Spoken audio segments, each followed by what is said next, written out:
तो भाई फटाफट फटाफट प्रदीप गिरी अपडेट को सब्सक्राइब करके रख लो, क्योंकि वहां 10th एंड 12th से रिलेटेड बहुत सारी चीजें आने वाली। और भाई अपना सपोर्ट एंड प्यार मेरे इंस्टाग्राम पे भी दिखाओ, डिस्क्रिप्शन में लिंक दिया है, फटाफट जाके फॉलो करो। तो भाई चलो स्टार्ट करते हैं बिना देरी के। ऊर्जा बैच के तहत third chapter chemical reaction and equation, और बताना चाहूंगा इसके बाद effect of electric current and metallurgy, ये चैप्टर आने वाला है जिसकी बहुत ज्यादा मांग।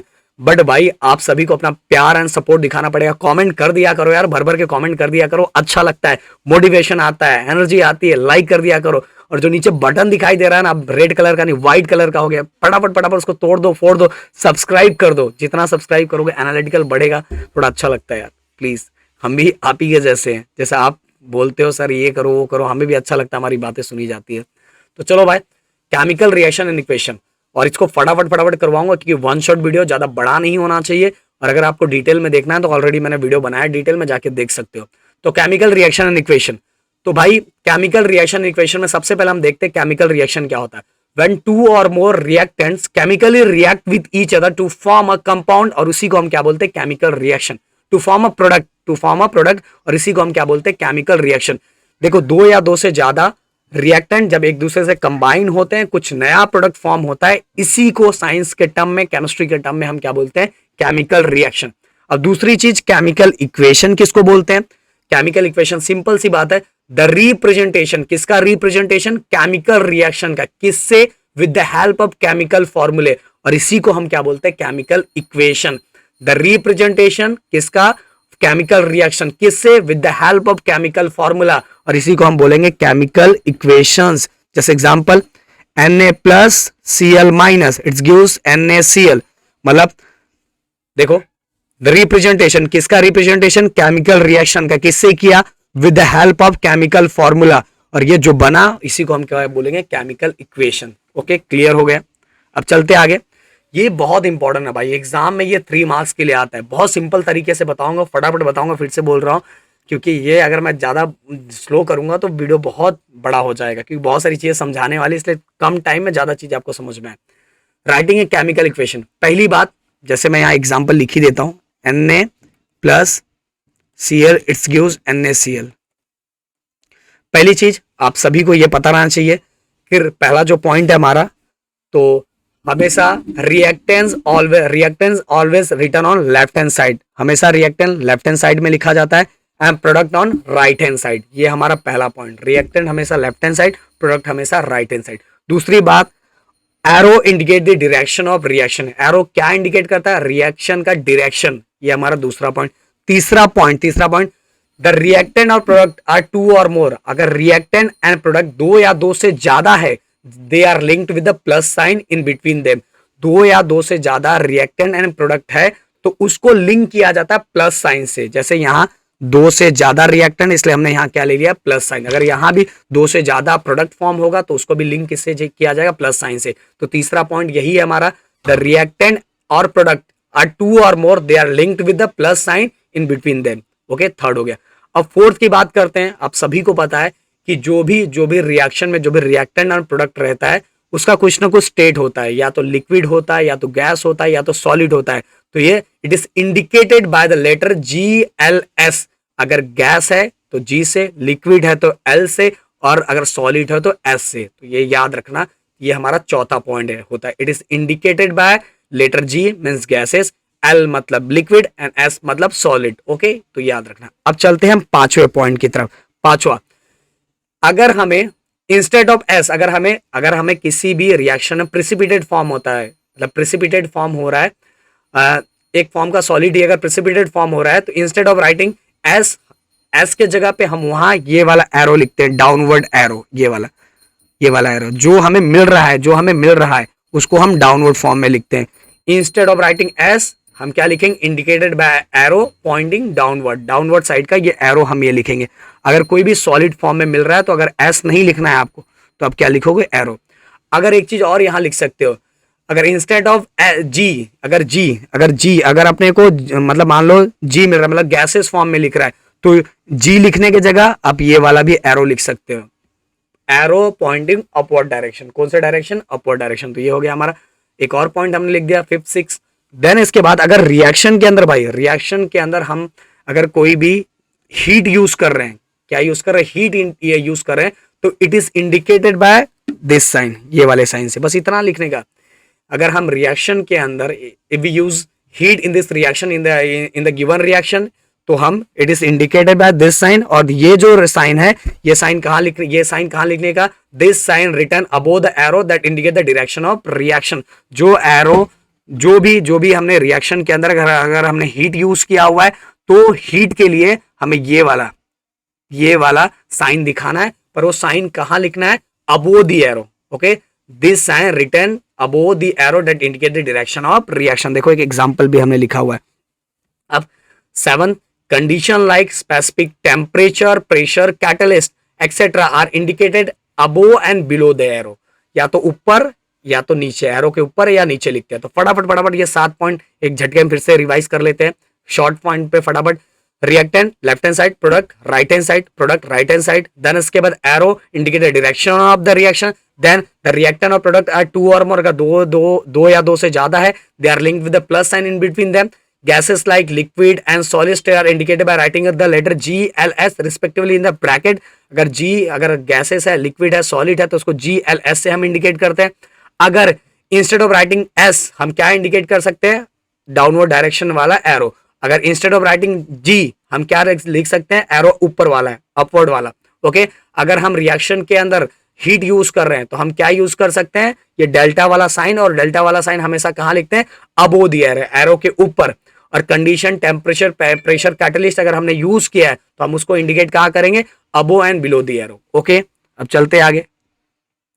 इसके बाद बैलेंसिंग है केमिकल इक्वेशन। भाई बहुत सारे बच्चे ने इसको लेके बहुत ज्यादा टेंशन लेते हैं कि सर बैलेंसिंग का बहुत टेंशन है। कोई टेंशन नहीं है, बिल्कुल कोई टेंशन नहीं है भाई। जितना मैं बता रहा हूं ना, जो केमिकल रिएक्शन मैं आपको बताऊंगा ना, वही करके जाना। अभी जो टॉपिक पढ़ा रहा हूं बस उतना पढ़ लो, खत्म। इसके बाद बस आपको गिव रीजंस ही करना पड़ेगा, गिव रीजंस, क्योंकि आपके 2-3 पॉइंट आपको याद रखना पड़ेगा। तो बैलेंसिंग ऑफ केमिकल इक्वेशन क्या होता है, number of atom on reactant side is same as a number of atom on product side. अगर दोनों साइड सेम है, जितना रिएक्टेंट की साइड जितने एटम्स है, मान लो इधर ऐसे एग्जांपल ले रहा हूं, ClNa, अगर इधर भी 2 है, इधर भी 2 है, अगर इधर भी Cl2 है, उधर भी Cl2 है, अगर इधर भी सोडियम 1 है और इधर भी 1 है, तो ये कैसा इक्वेशन हो, बैलेंसिंग इक्वेशन। मान लो इधर क्लोरीन 1 ही है और इधर 2 है, तो ये अनबैलेंस इक्वेशन हो गया। इधर number of atom on reactant side is same as number of atom on product side. अगर सेम है तो इक्वेशन क्या हो गया, बैलेंसिंग इक्वेशन। अब चलते आगे, टाइप्स ऑफ केमिकल रिएक्शन। बहुत सिंपल सा, combination reaction, decomposition reaction, then इसके बाद displacement reaction and double displacement reaction. Then combination reaction, नाम से पता चलता है, when 2 or more reactant combine in reaction to form a single product।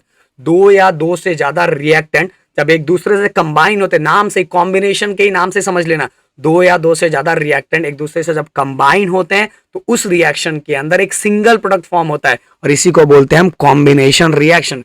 when 2 or more reactant combine in a reaction to form a single product, it is a combination reaction। जैसे example यहां दिया है, देखो magnesium and oxygen था, दो reactant था और दोनों कंबाइन होकर सिंगल प्रोडक्ट बना। तो ये कौन सा रिएक्शन है, कभी कभी रिएक्शन पहचानने के लिए आता है, तो ये कॉम्बिनेशन रिएक्शन है। अब डिकम्पोजिशन रिएक्शन, मतलब कोई चीज डिकम्पोज हो रहा है। यहां देखो उल्टा है, कॉम्बिनेशन में 2 या 2 से मिला के एक ही बन रहा था, यहां समझना कि एक को स्प्लिट करके 2 से ज्यादा बनेंगे। याद रखो, कॉम्बिनेशन में क्या हो रहा था, एक ही प्रोडक्ट फॉर्म हो रहा था, बस एक ही प्रोडक्ट फॉर्म हो रहा था। यहां देखो 2 से ज्यादा प्रोडक्ट, 2 या 2 से ज्यादा प्रोडक्ट फॉर्म होगा। तो देखो, the chemical reaction in which 2 or more product form, 2 या 2 से ज्यादा प्रोडक्ट फॉर्म हो रहा है, किससे, बस सिंगल प्रोडक्ट से। ओके, देखो ना, ऊपर वाला और नीचे वाला समझ लो। ऊपर वाला 2 या 2 से ज्यादा को रिएक्ट करके एक ही बन रहा था, यहां क्या हो रहा है, 1 से 2 या 2 से ज्यादा बन रहा है, तो इसको बोलेंगे डिकम्पोज हो जाना, स्प्लिट हो जाना। The chemical reaction in which 2 or more product are formed from a single reactant is called decomposition reaction. Okay, अब चलते भाई डिस्प्लेसमेंट रिएक्शन। बस आपको इतना ही याद रखना है, place of ion of less reactive element in a compound is displaced by another more reactive element by formation of its own ion. Okay, less reactive element कौन डिस्प्लेस कर रहा है, मोर रिएक्टिव एलिमेंट, और खुद के आयन्स वो बना लेते हैं, इसी को बोलते हैं डिस्प्लेसमेंट रिएक्शन। जैसे एग्जांपल यहां देख लो। ओके, अब यहां ये बन गया FeSO4, एक ने दूसरे को डिस्प्लेस कर दिया और यहां बस बचा क्या, कॉपर बना। तो डिस्प्लेसमेंट हो गया ना, डिस्प्लेसमेंट हो गया। एक लेस रिएक्टिव एलिमेंट को मोर रिएक्टिव एलिमेंट ने क्या कर दिया, डिस्प्लेस कर दिया, और यहां जो नया आयन बन गया, देखो ये प्लस हो गया, ये क्या हो गया, माइनस हो गया। देखो ये माइनस था, ये प्लस था, तो ये वही चीज हो गया ना, प्लस और माइनस खुद के आयन बन गया। तो place of ion of less reactive element displace by more reactive element by formation of its own ion, खुद का आयन बना लेते हैं, इसी को बोलते हैं डिस्प्लेसमेंट रिएक्शन। फटाफट बड़ा बड़ा, less reactive element displace by more reactive element और by formation of its own ion, बस यही है हमारा डिस्प्लेसमेंट रिएक्शन। अब डबल डिस्प्लेसमेंट रिएक्शन सिंपल सा भाई, आयन का दोनों एक्सचेंज करते हैं, इसका प्लस वो ले लेता है, इसका मतलब ये माइनस वहां चला जाता है, इसका माइनस वहां चला जाता है, दो बार डिस्प्लेसमेंट होता है, इसी को बोलते हैं double displacement reaction. The reaction in which, देखो इसमें एक ही बार डिस्प्लेसमेंट हुआ है ना, उसमें दो बार डिस्प्लेस, इसके पास भी कोई प्रोडक्ट होता तो वो यहां चला जाता और इसका वाला वहां चला जाता, तो इसको बोलते हैं डबल डिस्प्लेसमेंट, दो बार डिस्प्लेसमेंट होता है। The reaction in which the ion in the reactant are exchange to form a precipitate in a double displacement reaction. Simple सी बात है, ion in the reactant are exchange to form precipitate, exchange हो रहे, एक दूसरे को exchange कर रहे, इसका वाला प्लस वो ले रहा है, उसका वाला प्लस ये ले रहा है, इसका वाला माइनस वो ले रहा है, उसका वाला माइनस ये ले रहा है। तो ion in the reactant are exchange to form precipitate, एक दूसरे के आयन क्या कर रहे हैं, एक्सचेंज कर दे रहे हैं, और तो क्या बन जा रहा है, जो रिएक्शन फॉर्म हो रहा है उसी को बोला डबल डिस्प्लेसमेंट, दो बार डिस्प्लेसमेंट हुआ। इसमें क्या हुआ, आयन एक्सचेंज हुए हैं, इसका वाला प्लस वो ले रहा है, उसका वाला प्लस ये ले रहा है, तो आयन एक्सचेंज हो रहा है, इसी को बोले हम डबल डिस्प्लेसमेंट रिएक्शन। अब चलते भाई एंडोथर्मिक एंड एक्सोथर्मिक रिएक्शन, देखो नाम में ही छुपा हुआ है, एंडोथर्मिक, एंडोथर्मिक, एंड अंदर चला जाना, मतलब ऐसे समझ लो, एंड मतलब एंड हो जाना, एंड हो जाना, थर्मिक मतलब heat, heat, okay, heat is given away during some physical change, मतलब यहां अभी छोड़ो, यहां मैं यहां ये प्रॉपर नहीं है, ओके। एंडोथर्मिक रिएक्शन बस इतना ही याद रखो, the chemical reaction in which heat is absorb, heat is absorb, such reaction we called as endothermic reaction, जिसके अंदर हीट को एब्जॉर्ब कर लिया जाता है उसको बोलेंगे एंडोथर्मिक रिएक्शन। एक्सोथर्मिक रिएक्शन मतलब जिसके अंदर हीट निकलता हुआ दिखाई दे रहा है, बाहर निकलता हुआ दिखाई दे रहा है, the chemical reaction in which heat is evolved, और उसी रिएक्शन को क्या बोले, exothermic reaction. The chemical reaction in which heat is evolved मतलब बाहर निकल रहा है, उसी को हम बोलेंगे एक्सोथर्मिक रिएक्शन। अब देखो इसके अंदर देखो, इस साइड हीट दिख रहा है क्या, प्रोडक्ट के साइड हीट दिख रहा है, जब दोनों चीजें रिएक्ट हुई तो इस साइड हीट दिख रहा है, नहीं दिख रहा, प्रोडक्ट के साइड हीट दिख रहा नहीं, इसलिए एंडोथर्मिक। हाँ, हीट का जो थर्मिक मतलब हीट होता है, तो हीट का एंड हो गया, ऐसा समझ सकते हैं, हीट का एंड हो गया तो एंडोथर्मिक रिएक्शन। इसके अंदर देखो प्रोडक्ट के साइड हीट दिख रहा है, हीट निकलता हुआ प्रोडक्ट, जब रिएक्शन हुआ, जब दोनों का रिएक्शन हुआ, चूने के अंदर पानी का जब रिएक्शन हुआ तो कैल्शियम हाइड्रोक्साइड फॉर्म हुआ, और उसके साथ ही हमें उसके अंदर हीट निकलता हुआ भी दिखाई दे रहा है, इसलिए exothermic reaction. The chemical reaction in which heat is evolved या हीट इज गिवन आउट, इसी को हम क्या बोलेंगे, एक्सोथर्मिक रिएक्शन। दोनों का, the chemical reaction in which heat is absorb endothermic, the chemical reaction in which heat is evolved, उसको क्या बोलेंगे, एक्सोथर्मिक। तो दोनों के लिए एक एक एग्जांपल आप लिख देना, साथ में डेफिनेशन हो जाएगा काम। अब इसके बाद चलते rate of chemical reaction. Chemical reaction का जो स्पीड होता है वो किस पे डिपेंड होता है, तो बहुत सारी चीजों पे डिपेंड होता है, एग्जाम में ये 3 मार्क्स के क्वेश्चन आ सकते हैं। रेट ऑफ केमिकल रिएक्शन किस पे डिपेंड होता है, नेचर ऑफ रिएक्टेंट पे। सिंपल सी बात है, रिएक्टेंट का नेचर कैसा है, किसी किसी का नेचर होता है कि वो जल्दी सामने वाले के साथ घुल जाता है, किसी का नेचर होता है धीरे धीरे घुलता है, बहुत टाइम लगता है इसको घुलाने में। समझ रहे हो ना मेरी बात, समझ रहे हो। किसी को ऐसा लगता है कि भाई उसको मिलाने में बहुत ज्यादा टाइम लगता है, और कोई ऐसा बंदा होता है कि जो फटाफट मिल जाता है। तो सबका नेचर अलग अलग होता है। देखो जैसे मेरा नेचर अलग है, मेरी बीवी का नेचर अलग है। मैं जल्दी मान जाता हूँ, मैं जब झगड़ा करता हूँ तो मैं जल्दी मान जाता हूँ, मेरी बीवी को बहुत 10-15 दिन मनाना पड़ता है मेरे को। यही होता है, अगर घर क्लास में वीडियो बनाता तो आंसर नहीं आता, यहाँ देखो फटाक से आंसर आ गया, आप समझ सकते हो, फटाक से मेरे को आंसर दी। Nature of reaction, nature of reactant, तो देखो भाई यहाँ 2 एग्जांपल दिया हुआ है, एल्यूमिनियम एंड जिंक का, एल्यूमिनियम जिंक, और दोनों का the rate of reaction of aluminium with hydrochloric acid is higher than that of zinc. तो एल्यूमिनियम का जब हाइड्रोक्लोरिक एसिड के साथ रिएक्शन करेंगे, अगर एल्यूमिनियम का भी हम हाइड्रोक्लोरिक एसिड के साथ रिएक्शन कर रहे हैं और जिंक का भी कर रहे हैं, ओके, बट जो जिसका फास्ट रिएक्शन होगा, दोनों को सेमी के साथ कर रहे हैं, बट एल्यूमिनियम का रिएक्शन फास्ट होगा, क्योंकि उसका नेचर फास्ट है। तो कहाँ रिएक्शन की स्पीड ज्यादा रहेगी? एल्यूमिनियम के साथ। तो ये किस पे डिपेंड करता है? नेचर ऑफ रिएक्टेंट पे। तो एक एग्जांपल बस यही लिख सकते हो, the rate of reaction of aluminium with hydrochloric acid is higher than that of zinc. तो किस पे depend? Rate of chemical reaction, its depend on nature of reactant. वो किस पे डिपेंड होता है? नेचर ऑफ रिएक्टेंट पे। बस इतना लिखोगे तो भी चलेगा, ओके। क्योंकि एल्यूमिनियम का नेचर जल्दी रिएक्ट होने का है, जिंक का नेचर जल्दी रिएक्ट होने का नहीं है। अब दूसरा, size of the particle of reactant. Simple सी बात है यार। अब अगर मान लो मैंने 1 लीटर पानी लिया हुआ है, 1 लीटर पानी लिया हुआ है, उसके अंदर मैंने 10 kg कुछ डाल दिया और दूसरे में 1 kg डाला है, तो बताओ जल्दी कौन घुलेगा? जल्दी कौन बनेगा? तो 1 kg वाला। जिसकी क्वांटिटी ज्यादा होगी उसको टाइम ज्यादा लगेगा, जिसकी क्वांटिटी कम होगी उसको टाइम कम लगेगा। तो सिंपल सी बात है। तो इतना याद रखो, smaller the size of the reactant particle, higher the rate of reaction. जितना साइज छोटा रहेगा उतना रिएक्शन फास्ट होगा।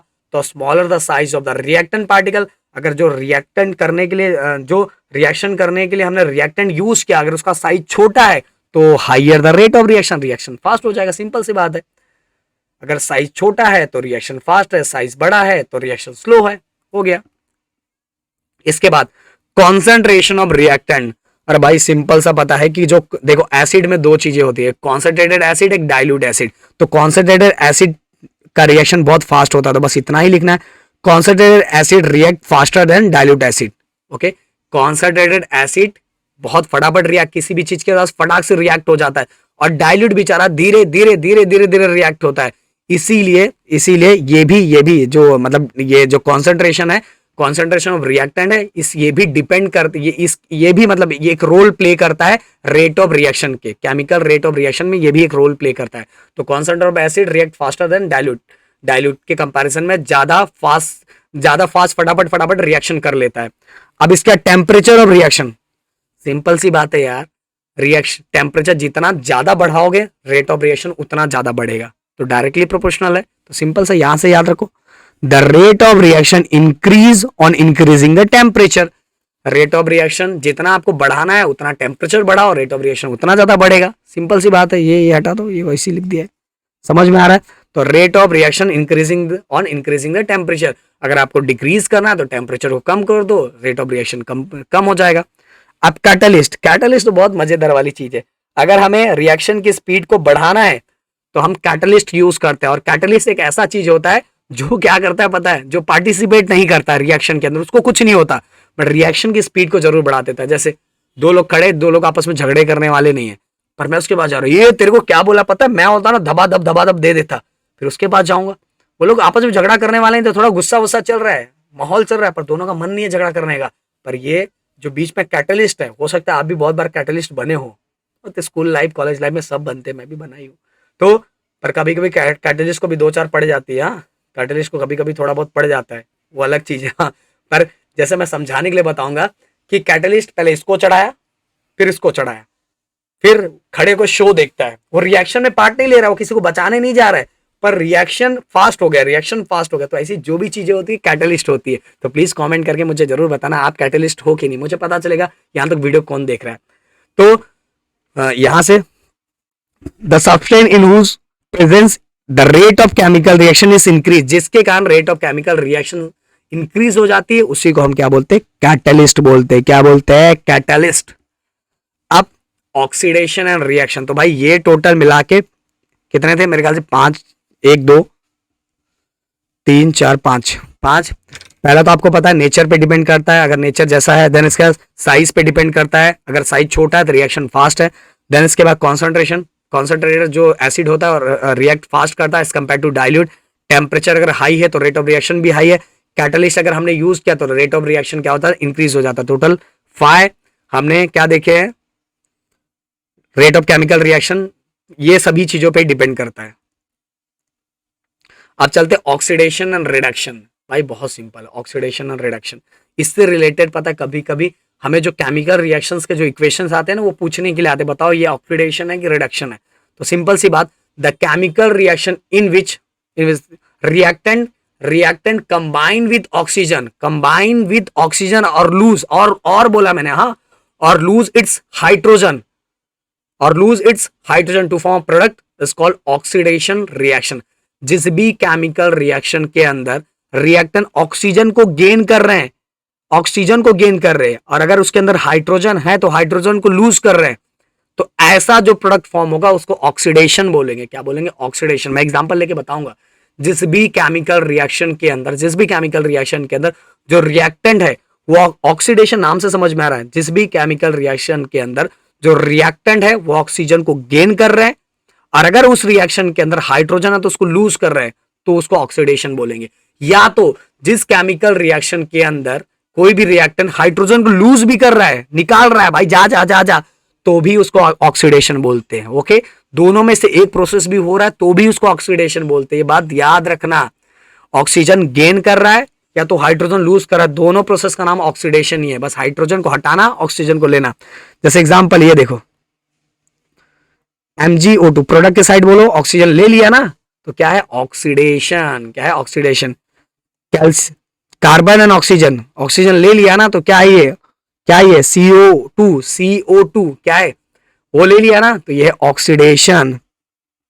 MgH2, okay, MgS2 magnesium hydroxide जो हमारा साथ में है, तो पर वहां MgS2 जो साथ में था, तो उसमें H2 जो था, H2 को सेपरेट कर दिया गया, अलग कर दिया, लूज कर दिया ना, फिर से हाइड्रोजन को अलग कर दिया है, हाइड्रोजन गैस को अलग कर दिया है। अलग किया है कि नहीं किया है? अलग कर दिया, लूज कर दिया, तो भी ये क्या? ऑक्सीडेशन है। तो भी ऑक्सीडेशन। यहां भी देखो, हाइड्रोजन को अलग कर दिया है, हाइड्रोजन को अलग कर दिया, तो भी क्या? ऑक्सीडेशन है। समझ में आया?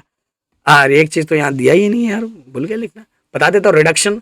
रिडक्शन में द केमिकल रिएक्शन इन विच क्या होगा? रिएक्टेंट कंबाइन विथ हाइड्रोजन, उल्टा हो गया, रिएक्टेंट कंबाइन विथ हाइड्रोजन, बस यहां कंबाइन हो जाएगा ये हाइड्रोजन के साथ, एंड लूज क्या करेगा? ऑक्सीजन, और लूज करेगा। ओके, जिस भी केमिकल रिएक्शन के अंदर रिएक्टेंट हाइड्रोजन क्या कर रहा है? हाइड्रोजन गेन कर रहा है, और या तो ऑक्सीजन लूज कर रहा है, इस और उससे जो प्रोडक्ट फॉर्म हो रहा है उसको बोलेंगे रिडक्शन रिएक्शन। वो जो रिएक्शन होगा वो रिडक्शन रिएक्शन होगा। कौन सा रिएक्शन होगा? रिडक्शन रिएक्शन होगा। ओके, समझ में आया? क्लियर आया? दिमाग में फिट हो गया होगा और पूरा क्लियरली समझ में आ गया। भाई देखो, रिएक्शन उसी तरह से पहचानते हैं। प्रोडक्ट के साइड देखना, अगर ऑक्सीजन अटैच है तो ऑक्सीडेशन है, हाइड्रोजन अलग जाता हुआ दिख रहा है। अगर हाइड्रोजन अटैच है, हाइड्रोजन अगर मान लो यहाँ हाइड्रोजन अटैच होता, MgH2 अगर इधर प्रोडक्ट के साइड होता, इधर अलग अलग होता और दूसरे साइड एक साथ होता, तो हम इसको बोलते हैं रिडक्शन, क्योंकि हाइड्रोजन गेन कर लिया है, हाइड्रोजन गेन कर लिया है और ऑक्सीजन लूज कर दिया है, तो उसको बोलेंगे रिडक्शन। और अगर भाई जहां ऑक्सीडेशन एंड रिडक्शन दोनों रिएक्शन हो रहा है, उसको बोलते हैं रिडॉक्स। क्या बोलते हैं? Redox reaction. कहीं कहीं ऐसा रिएक्शन होता है, मैं लूंगा जब मैं आगे ये वाला मतलब इंपॉर्टेंट क्वेश्चन जब करवाऊंगा ना, इंपॉर्टेंट क्वेश्चन के सम, तो उसमें दोनों के एग्जांपल भी लेके बताऊंगा, आपके बुक का ही एग्जांपल लेके बताऊंगा, जिसके अंदर दो उसको डिटेल में समझाऊंगा मैं, क्योंकि उसके अंदर इंपॉर्टेंट क्वेश्चन है, कुछ ही इंपॉर्टेंट क्वेश्चन है, इसलिए अभी नहीं बता रहा हूँ, पूरी चीज आपकी रिवाइज करवा दे रहा हूँ, पूरा चीज जरूरी है। तो जिसके अंदर ऑक्सीडेशन एंड रिडक्शन दोनों रिएक्शन होता है उसको रिडॉक्स रिएक्शन बोलते हैं। क्या बोलते हैं? रिडॉक्स। अब चलते कोरोजन, ये दोनों लास्ट टॉपिक हमारा। कोरोजन भाई सिंपल सा, और ये वाला याद करके रखो। ओके, अब सिंपल सी बात है, जिसके ऊपर कोई भी सॉलिड रेडिश कलर तैयार हो जाता है मेटेलिक सरफेस के ऊपर, उसी को हम क्या रस्टिंग बोलते हैं। और रस्टिंग का ये जो केमिकल फॉर्मूला है Fe2O3.XS2O, ये याद कर लेना, दिमाग में फिट कर लेना मेरे दोस्त, याद कर लेना। ओके, अब ये most important question, rancidity.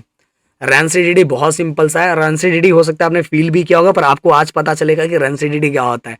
Rancidity acidity नहीं है, रेंसिडिटी, इसके अंदर भी एक एसिड जनरेट होता है। मतलब कोई भी ऐसा फूड जिसके अंदर ऑयल हो, उसके अंदर ऑयली चीजें हो, फैट हो, ये घी हो, अगर हम उसको बहुत टाइम तक रख देते हैं, या कोई फ्राई किया हुआ चीज है, अगर हम उसको लॉन्ग टाइम तक के लिए रख देंगे, तो क्या हो जाएगा? ऑक्सीडाइज हो जाएगा। ऑक्सीडाइज होके इट बिकम अ रैंसिड। वो क्या हो जाएगा? रैंसिड। उसके अंदर एसिड जनरेट हो जाएगा।